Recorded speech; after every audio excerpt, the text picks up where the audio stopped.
जरा आए ना ये क्वेश्चन नंबर 5 मार्वलस लिमिटेड में, क्वेश्चन नंबर 5 मार्वलस लिमिटेड, जरा एक बार इसको रीड करें। ये मैंने बाय द वे आप लोगों को होमवर्क में दिया था।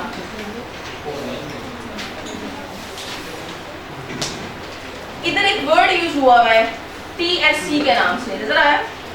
देखिए term finance certificate, TFC means term finance certificate. ये टाइप ऑफ लोन है, specific loan.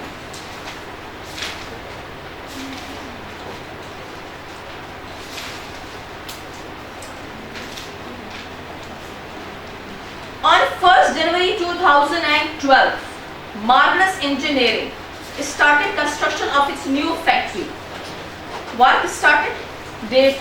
The construction work was completed on 30th November. कितने महीने हो गए? From January to November. 11. कहता है कि the payment made to the contractor were as follows. First payment हमने कब की ठेकेदार को? 1st जनवरी 2012 को 100 की, फिर हमने की 1 अप्रैल 2012 को 310 की, फिर हमने की 15 दिसंबर 2012 को 90 की। आपने कहाँ तक अपनी वर्किंग स्टॉप करनी, किस डेट तक? नवंबर टिल वर्क कंप्लीटेड तक। तो 15 दिसंबर को जो पेमेंट आ रही है वो स्टेप नंबर 1 और स्टेप नंबर 2 में नहीं आएगी, लेकिन हाँ जब हम स्टेप नंबर 3 निकाल रहे होंगे वहां पर ये चीज फिर आएगी, क्योंकि स्टेप नंबर 3 में कॉस्ट निकालते हुए जितनी भी कॉस्ट आती है हम उसे क्या करते हैं? ऐड करते हैं। The construction work was financed through the following sources, यानी जो हम ठेकेदार को पैसे दे रहे हैं वो हम कहाँ से दे रहे हैं? 1 जनवरी 2012 को हमने लिया 12% रिडीमेबल प्रेफरेंस शेयर्स। अगर आपको स्टार्ट वाले लेक्चर्स याद हो IAS 23 के, तो मैंने आपसे कहा था इररिडीमेबल प्रेफरेंस शेयर्स इक्विटी का पार्ट है, इक्विटी यानी शेयर्स, जबकि रिडीमेबल प्रेफरेंस शेयर्स क्या है? Type of loan. Redeemable means loan और irredeemable preference share means equity या शेयर्स। और बोरोइंग कॉस्ट इक्विटी या शेयर्स पर नहीं लगती, सिर्फ किस पे लगती है? लोन पर। हमने स्पेशल एसेट बनाने के लिए रिडीमेबल प्रेफरेंस शेयर्स इशू किए, स्पेसिफिक लोन हो गया। कितने रुपीस का लिया स्पेसिफिक लोन? 150। 1 अप्रैल 2012 को 14% रेट ऑफ इंटरेस्ट है, TFC। हमने कोल लोन लिया कितने सालों के लिए? 4, 300। TFC भी किस में जाएगा? Specific loan. 1 जुलाई 2012 को हमने राइट शेयर्स किए। शेयर्स मीन शेयर्स है, मैं बात कराऊंगी मंडे से कि राइट शेयर्स क्या है। फिलहाल राइट शेयर्स नाम से लग रहा है, ये क्या चीज है? शेयर्स। और शेयर्स पे कोई भी बोरोइंग कॉस्ट नहीं आती। Estimated return is 22%, simply ignore, क्योंकि आपने बोरोइंग कॉस्ट में ना शेयर्स देखने होते हैं ना शेयर्स पर रिटर्न देखना होता है। The following additional information is also available. The preference shares would be redeemed on 31st December 2016. Redeemable shares आपने दिए कब थे? इशू 2012 को। और वापस कब अदा करोगे जिससे आपने लिए थे कर्जा? 16। Non current liability. Surplus funds were invested in a saving scheme at the rate 9% per annum. Investment income. Due to delay in supply of construction material, the construction work. Delay in supply of material. Routine stoppage and non-routine stoppage. Non-routine stoppage. Supply बार तो नहीं होती, बार कभी होती है। The construction work was suspended from 1st June to 30th June. 1 महीने के लिए आपने इस काम को रोक लिया। ऊपर कितने महीने बन रहे थे? 11 में से 1 चले गए, यानी 10 महीनों की आपने इंटरेस्ट को एसिडी कॉस्ट में कैपिटलाइज करना। सर करें ना, ये थोड़ा रिवाइज हो जाएगा IAS 23।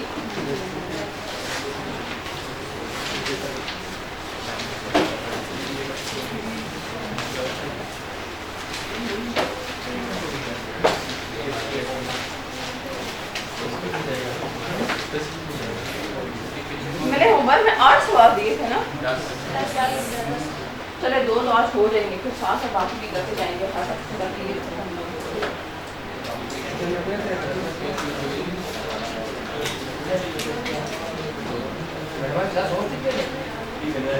हाँ ऑफ वो टेक्स्ट लॉ की नहीं थी ना, तो बच्चे शायद समझे, मैं भी समझे भी फेरवन भी ना हो।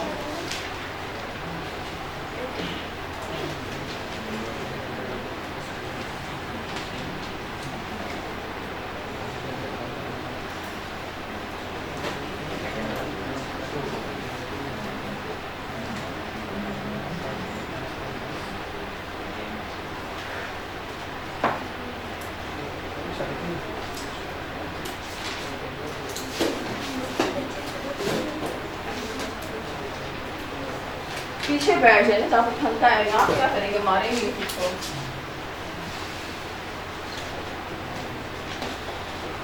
अभी जगह ही नहीं है पीछे पर शाह का जगह है ना, शाह तो फिसल जाएगा उधर।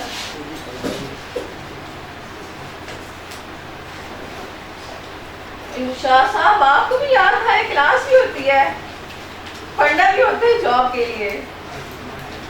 अच्छा जुम्मा है, वाह कितना अच्छा लगता होगा ना जब एसएमएस में नंबर आते होंगे 30s 40s।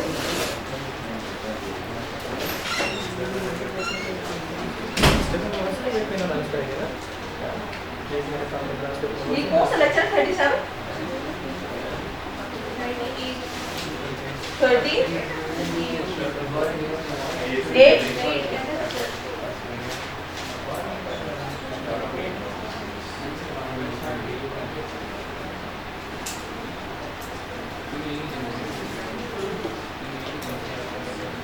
आता है 23 सबरा।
जी नॉन इस पे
चलिए बताइए क्या होता है स्टेप नंबर 1.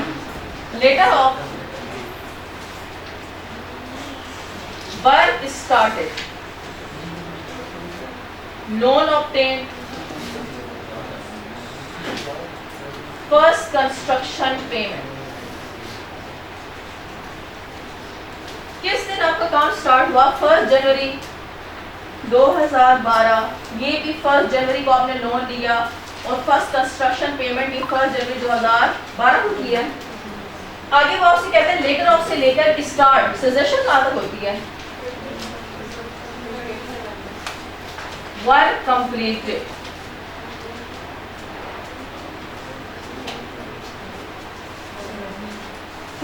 नवंबर 2012.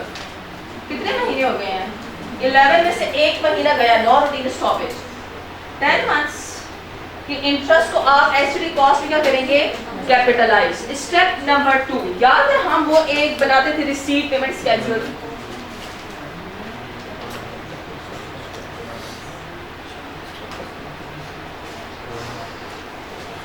डेट, डिस्क्रिप्शन, स्पेसिफिक लोन, यहाँ पे जनरल लोन क्या आता था? बैलेंस. इस सवाल में जनरल पर्पस लोन कोई भी नहीं है तो आप बेशक कॉलम ना बनाएं. हाँ यहाँ पर इक्विटी है तो आप साथ में इक्विटी का बनाएं. सबसे पहले देखें आपके पास कहां से शुरू हो रहा है डेट. ये स्टेप नंबर 1 1 जनवरी 2012 को लोन ऑब्टेन. आपने कर्जा लिया स्पेसिफिक. कितने रुपीस का लिया? 150 का. इसी दिन 1 जनवरी 2012 को आपने फर्स्ट पेमेंट ठेकेदार को कर दी. कितने रुपीस की? 100. तो 100 गया. 150 में से बकाया कितना रह गया स्पेसिफिक में बैलेंस? इसको मैं क्या करूंगी? कई बार इन्वेस्ट करूंगी till next payment. Next payment मैंने कब किया? 1 अप्रैल. तो जैन फेब मार्च कितने महीने हो गए हैं? 3. 50 को मैं इन्वेस्ट करूंगी 9823 बाय 12. कितना आया इन्वेस्टमेंट? 1.15. चले 125. इसके बाद 1 अप्रैल 2012 को मैंने सेकंड पेमेंट की है. अच्छा सॉरी 1 अप्रैल को पहले लोन मेरा एक और टीएफसी मिला 300 का.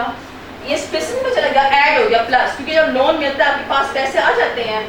इसी दिन 1 अप्रैल 2012 को आपने की सेकंड पेमेंट. कितने रुपीस की है? 310 की. तो जरा सोचें पहले आप किसे यूटिलाइज करेंगे? इस 50 को करेंगे. 50 भी गया. ये तो गया किस्सा खत्म. बकाया कहां से करेंगे? 300 से. तो बकाया कितने रह गए? 40. 50 प्लस 300 पड़ा हुआ था जिसमें से 310 चला गया. तो बकाया कितना रह गया? 40. दोबारा इसे इन्वेस्ट करेंगे.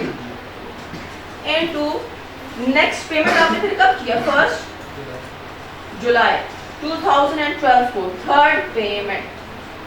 बल्कि पहले आपने 3 जुलाई को इक्विटी शेयर्स इशू कर दिए. कितने रुपीस आपको मिले इक्विटी में? 50. और इसी दिन आपने क्या किया? 1 जुलाई को किया ना, राइट? अच्छा पेमेंट आपने जुलाई को नहीं की. पेमेंट आप नेक्स्ट. ठीक है बस. तो ये कितने महीने हो गए हैं? अप्रैल आपने नहीं ना 1 जुलाई को पेमेंट की है जनवरी में. फिर अप्रैल में पेमेंट किया है और फिर आपने दिसंबर आपके साल में नहीं आ रहा स्टेप नंबर 1 में. तो 15 तो नहीं आ सकता है. तो अप्रैल से लेकर नवंबर काउंट करें कितने महीनों तक आप इसे इन्वेस्ट करेंगे? अप्रैल मई जून जुलाई अगस्त सितंबर अक्टूबर नवंबर. कितने महीने बने? 8. 8 में से कितना चला गया? 7/12, तो ये कितना आ गया 2.1 को माइनस किया सितंबर का महीना, 9 जून का महीना, जून 9 रूटीन स्टॉपेज था। मेरे पास 2 इन्वेस्टमेंट इनकम आ गई हैं।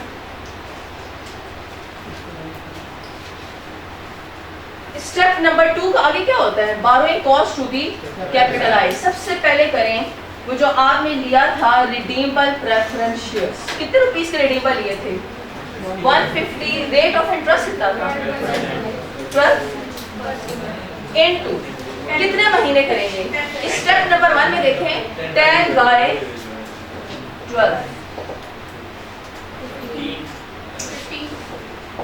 फिर इसके बाद बारी आती है TFC की। TFC आपने कितने का लिया इनटू, कब लिया था आपने अप्रैल में, जून जुलाई, ये भी कितने महीने भरे थे 8, जिसमें से एक चला गया तो इसमें क्या लेस करेंगे,